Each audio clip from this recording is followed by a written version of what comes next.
Hey guys, welcome back to my channel. My name is Russ and I drive my 2024 Subaru Forester Sport here.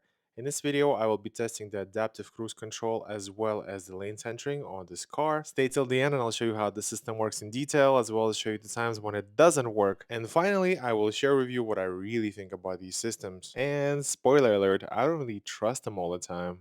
Alright, so let's go. So basically what I'm going to do once the traffic starts moving, I'm going to press this button here. Then I'm going to choose the following distance by pressing these arrows. I always choose this one, the longest following distance, and I'm going to press it down to set. Okay, so I'm going to turn it on now anyways and press it down. Okay, so it's that black minivan that's actually quite far away, but the system still sees him and caught up to him. I'm doing 25. Let me bump it up to 27. Okay, we lost the van. The system beeped because we lost the van, and now hopefully we're gonna catch up to whoever's gonna be in front of us. I guess that white car. But in the meantime, let me also press this. This is the lane centering. All right, the system sees two lanes, and now the car is keeping me in the center of the lane, doing 25. We don't have anybody we follow now, but let's see. All right, the system found this vehicle. I'm not touching the brakes at all. And now we're gonna stop behind this Honda. Interestingly enough, when you come to a complete halt, the system is gonna say hold here in a minute. Yeah, ready, hold. That means once the Honda resumes driving, I'm not gonna start driving yet. I have to hit this button up to resume. Only then my vehicle is going to start moving and this whole system is going to be reset again. Something you have to know and remember. Otherwise, you're going to have basically a line of cars beeping behind you and you're going to be wondering what's going on. So, let's see. My foot is still not on brakes. All right, green light. They moving. Okay, I just moved it up. All right. All right, the lead car is slowing down all the way to 19, 18, 17. As you could see, their speed, because we set the speed to 25, but the actual speed we're doing is 12, 10. It's because the car in front, the lead car, is doing that speed, so we're just slowing down. This whole time, I never touched the brake pedal.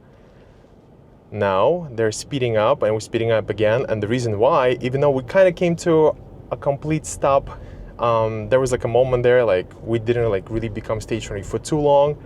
So it felt like we came to a complete stop. We were doing like 1 mile an hour and then it started going. So I did not have to press the reset again. I only have to press reset again when the car like stops and stands there for a few like seconds. And then it says hold. It's basically holding it and then you have to resume. But this whole time the system was on green, so we are good. Keeping the car in the center of the lane here. All is well. By the way, if you want to disengage the lane centering, you could either press this, or you could turn on one of the blinkers, and if you do that, oh, the car is doing its thing. And if you turn on one of your blinkers, as you could see, the lane centering is also gonna disappear. Okay, let me press the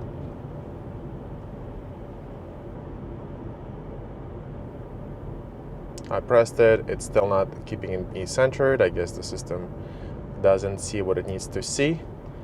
All right, let me try it again. Doing 27. The vehicle in front of me locked in. All right, pressed it again. I guess the road markings are not good enough, huh? Okay, we got up to this vehicle, and only now I had to actually step in because I didn't think the system was doing it fast enough. For some reason, as you saw, the system did not want to do lane centering, and yeah, that's why I have second thoughts about all these safety systems, because it's never like set and forget it. You kind of have to babysit the whole system, and I'd just rather spend this time and brain power and precious seconds to react by looking at the road myself but for the purposes of the test, I'm doing this here for you. So as you saw just now, I turned the system on, I pressed it down to set. I was locked into the Toyota, black Toyota in front of me, but then I pressed this, even though the road was clear. The system for some reason did not want to keep me in the center of the lane. It just did not show up as green. Then I pressed it again, also didn't work. And only when a silver Lexus got in front of me, I think it was a Lexus, only when a silver Lexus got in front of me, that's when it started doing the lane centering. So yeah, just something to keep in mind. Sometimes the system needs a little bit of time, and maybe it's best you keep yourself in the lane by yourself and don't rely on the system at all for this. Guys, let me test the system again. Adaptive cruise control on, lock it down to the car in front of us. All right, the system is enabled. We're locked into the car in front of us. Now I'm gonna hit lane centering. Didn't work last time. Right now it works right away for some reason. Last time it couldn't catch on. All right, that vehicle moved on. All right, but we are slowing down because it sees this vehicle in front of us. Same color, actually. All right, not touching the brake pedal at all. The system worked. And lane centering worked as well. As you saw here, because we were stationary for more than 5 seconds, the system went from green to ready hold. That means once this Honda starts moving, we're not gonna go anywhere unless I hit this button up to resume. As you see here, it's moving. I hit it up to resume, and the system is back to working. All right, keeping me in the center of the lane. Actually, I'm gonna step in a little right here. All right, I don't like. Okay, as you saw right now, I was fighting it a little bit because it was going too close to that silver car on the left, and because of that, it just shut off. Oh, and it regained again. Okay, so it shut off by itself, but it turned on by itself as well. Alright guys, so this was my test of the Subaru Forester adaptive cruise control as well as the lane centering. As you saw for yourself, it's not perfect, it's not always perfect, and you have to babysit the system a lot of the times. Maybe it has to do with the Brooklyn traffic, and I'm sure if I was somewhere on the highway with following the same car for 2 hours, I would love the system, and I do love the system, and I'm happy that it has a place here for sure.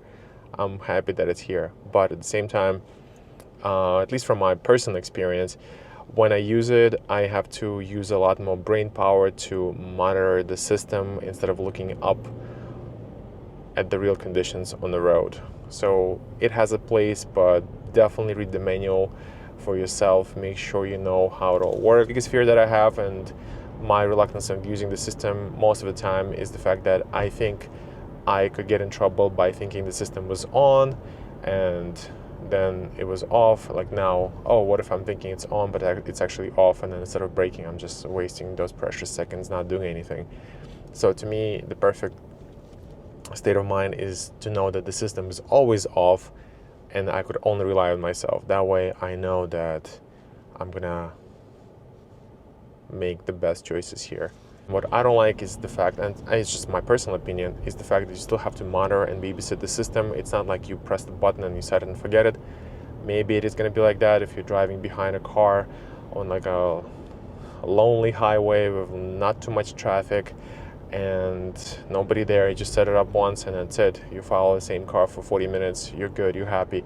But in real world conditions, especially street driving, and as well as the highway driving, actually, at least here in Brooklyn, is just sometimes not the best because you have to monitor and the system to make sure it's on. Like I just had a perfect situation where it was very similar to this, very light traffic.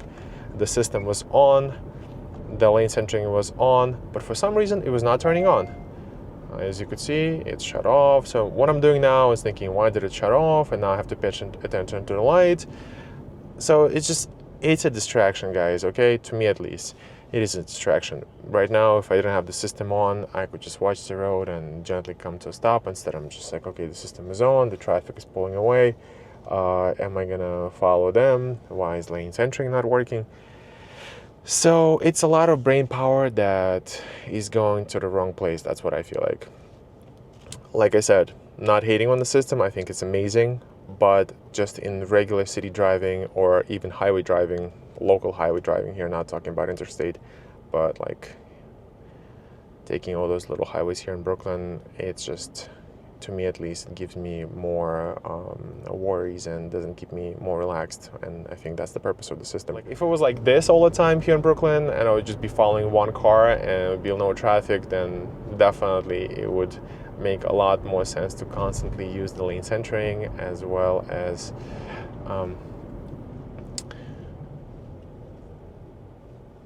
adaptive cruise control. But in my case, it's just not working out well. Thanks for watching, guys. Please like and subscribe for more useful videos like this one.